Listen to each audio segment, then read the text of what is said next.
दोस्तों चंद्रयान 3 को उसे अंतरिक्ष में पहुंचाने वाले रॉकेट से जोड़ दिया गया है।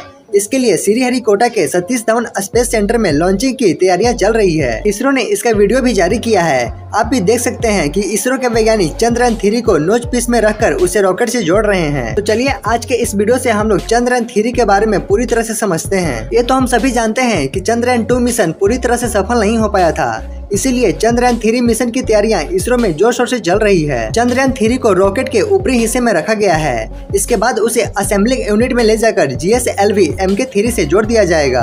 भारत के लोगों के लिए यह एक बेहद ही रोमांचक क्षण है, क्योंकि चंद्रयान 3 देश का सबसे महत्वाकांक्षी स्पेस मिशन है। पहले 2 चंद्र अभियानों के बाद यह तीसरा प्रयास है। इस मिशन को 12 से 19 जुलाई के बीच लॉन्च किया जाएगा। इसरो इसे आंध्र प्रदेश के तट पर मौजूद श्रीहरिकोटा के सतीश धवन स्पेस सेंटर से लॉन्च करेगा। लॉन्चिंग के लिए जिस रॉकेट का इस्तेमाल किया जा रहा है उसका नाम GSLV Mk3 है। तो सवाल यह आता है कि आखिर चंद्रयान 3 मिशन क्या है? तो चंद्रयान 3 मिशन इसरो के चंद्रयान 2 मिशन का फॉलो अप मिशन है, यानी पिछली बार जो गलती हुई थी उसे सुधारने और अपनी क्षमता प्रदर्शित करने का मिशन है। चंद्रयान 3 मिशन में इस बार लैंडर और रोवर जा रहा है।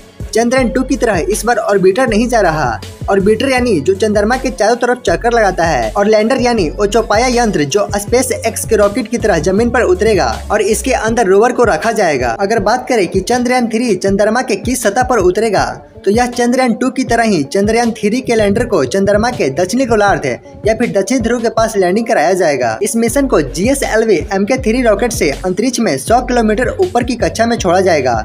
यह रॉकेट करीब 6 मंजिला ऊंची इमारत जितना लंबा है।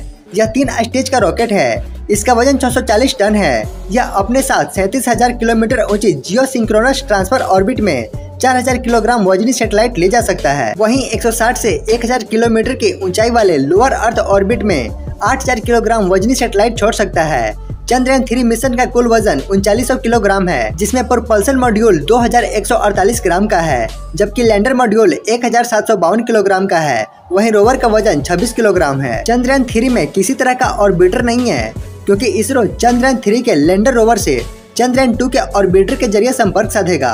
लैंडर रोवर से मिली जानकारी को चंद्रयान 2 ऑर्बिटर के जरिए या सीधे लैंडर के जरिए इसरो का डीप स्पेस नेटवर्क रिसीव करेगा। इस मिशन का मुख्य उद्देश्य है कि चंद्रयान 3 के लैंडर की सुरक्षित और सॉफ्ट लैंडिंग का प्रदर्शन करना, रोवर को चांद की सतह पर चलाकर दिखाना, लैंडर और रोवर की मदद से साइंटिफिक जांच पड़ताल करना। अगर बात करें कि चंद्रमा पर जाकर चंद्रयान 3 करेगा क्या, तो चंद्रमा पर पड़ने वाली रोशनी और रेडिएशन का यह अध्ययन करेगा, चांद की थर्मल कंडक्टिविटी और तापमान की स्टडी करेगा, लैंडिंग साइट के आसपास भूकंपीय गतिविधियों की स्टडी करेगा, प्लाज्मा के घनत्व और उसके बदलाव का अध्ययन करेगा। चलिए अब जानते हैं कि लैंडर में कौन कौन सी आधुनिक तकनीकें लगी हुई है। तो पहला है अल्टीमीटर, जो ऊंचाई का पता करेगा। दूसरा है वेलोसीमीटर्स, जो लैंडर के उतरते समय गति मापेगा। तीसरा है इनर्शियल मैनेजमेंट, जो यान के उतरते समय उसका गति और उसके संतुलन को मापेगा। चौथा है प्रोपल्सन सिस्टम, जो लैंडर में लगे थ्रस्ट की सफलता जांचेगा। पांचवा है नेविगेशन गाइडेंस एंड कंट्रोल। इस सॉफ्टवेयर की मदद से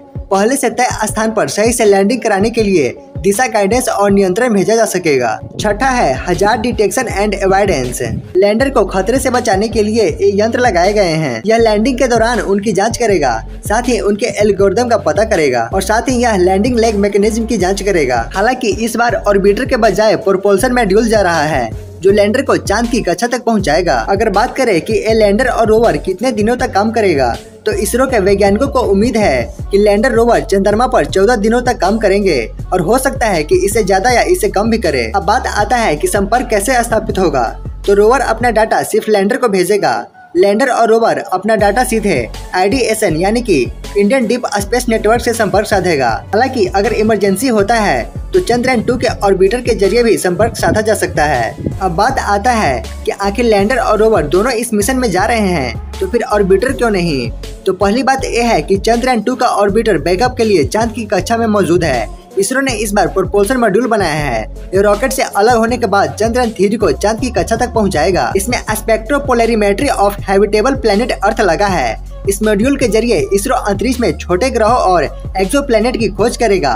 साथ ही यह भी पता करेगा कि क्या वहां पर रहा जा सकता है या नहीं। इस मिशन का पूरा बजट 651 करोड़ रुपए का है, और अगर चंद्रयान 3 का लैंडर चांद पर उतरने में सफल होता है तो भारत ऐसा करने वाला चौथा देश बन जाएगा। इससे पहले अमेरिका, रूस और चीन चंद्रमा पर अपने स्पेसक्राफ्ट उतार चुके हैं। इस मिशन में जो लैंडर जा रहा है वह एक लूनर दिन तक रहेगा। एक लूनर दिन धरती के 14 दिन के बराबर होता है। चंद्रयान 3 के लैंडर की चांद की सतह पर लैंडिंग करने के लिए जरूरी है कि वहाँ पर सूरज निकला हो।